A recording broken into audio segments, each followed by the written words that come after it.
ফিল্মি বকবকে আপনাদের সবাইকে স্বাগতম। আজ আমরা কথা বলবো তাণ্ডবের পাইরেসির ব্যাপারে। তাণ্ডবের পাইরেসি, তাও আবার এইচডি লিংক। দেখুন, সত্যি বলতে আমি জানি না আপনারা কারা এই মুভিটা দেখেছেন ওইভাবে। ভাই প্লিজ বাংলা মুভিকে বাঁচান। প্রডিউসারদের এত টাকার লোভ নেই, আর বাংলাদেশের রেকর্ড ব্রেকিং আয় আর কখনো হবে না যদি এমনটাই চলতে থাকে। আর সবার কাছে request, please piracy link share থেকে বিরত থাকুন। বিশ্বাস করুন, যদি এমনটা হতে থাকে তাহলে কোনো প্রডিউসার তাদের টাকা লগ্নি করবে না, কারণ লস খাওয়ার তো কোনো মানে নেই, তাই না?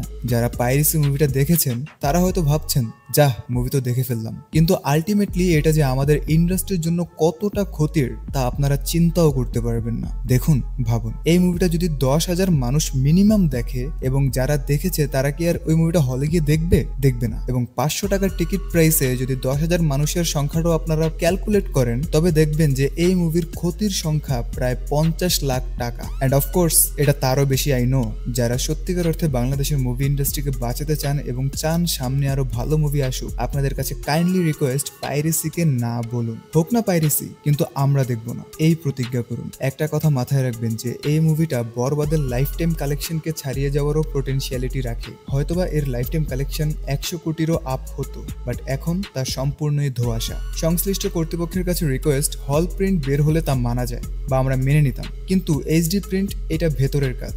এই ব্যাপারে আপনারা যথাসম্ভব অ্যাকশন নিন।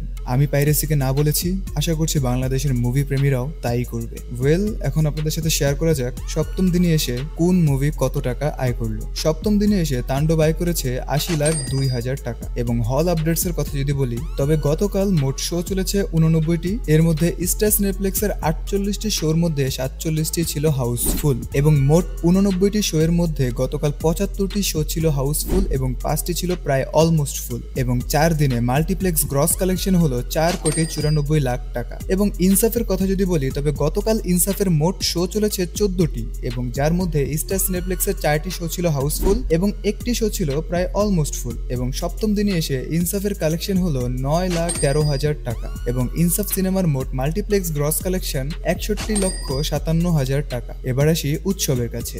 মুক্তির সপ্তম দিনে শো বেড়েছে উৎসবের, সেই সাথে বেড়েছে কালেকশনও। গতকাল স্টার সিনেপ্লেক্স এবং লায়ন সিনেমাস মিলিয়ে উৎসবের মোট শো চলেছে 17টি। এর মধ্যে স্টার সিনেপ্লেক্সের প্রায় 13টি শোই ছিল হাউসফুল। ডে নাম্বার 7-এ উৎসব কালেকশন করেছে 14,50,000 টাকা, এবং মোট মাল্টিপ্লেক্স গ্রস কালেকশন ছিল 60,89,000 টাকা। এখন আসি এশা মার্ডার কর্মফল মুভিটার কালেকশনে। গতকাল স্টার সিনেপ্লেক্সে সিনেমাটির শো চলেছে 3টি, এবং কোনো শোই হতাশাজনকভাবে হাউসফুল যায়নি। কালেকশনের কথা যদি বলি, তবে 7 দিনে এর আয় 1,71,000 টাকা, এবং মোট মাল্টিপ্লেক্স গ্রস কালেকশন 11,13,000 টাকা। এবার আসি নীল চক্রের কাছে। সপ্তম দিনে নীল চক্রের কালেকশন কিছুটা ড্রপ করেছে, এবং 3টি শোর মধ্যে কোনো শো হাউসফুল যায়নি। আয়ের কথা যদি বলি, তবে ডে নাম্বার 7-এ নীল চক্রের আয় 1,49,000 টাকা, এবং মোট মাল্টিপ্লেক্স গ্রস কালেকশন 17,42,000 টাকা। অ্যান্ড লাস্টলি সবাইকে বলবো, পাইরেসিকে না বলুন, এবং আমাদের চ্যানেলকে সাবস্ক্রাইব করে না থাকলে করে নিন, কারণ আমরা শেয়ার করি ফিল্ম রিলেটেড সব লেটেস্ট আপডেটস। ধন্যবাদ, আলবিদা।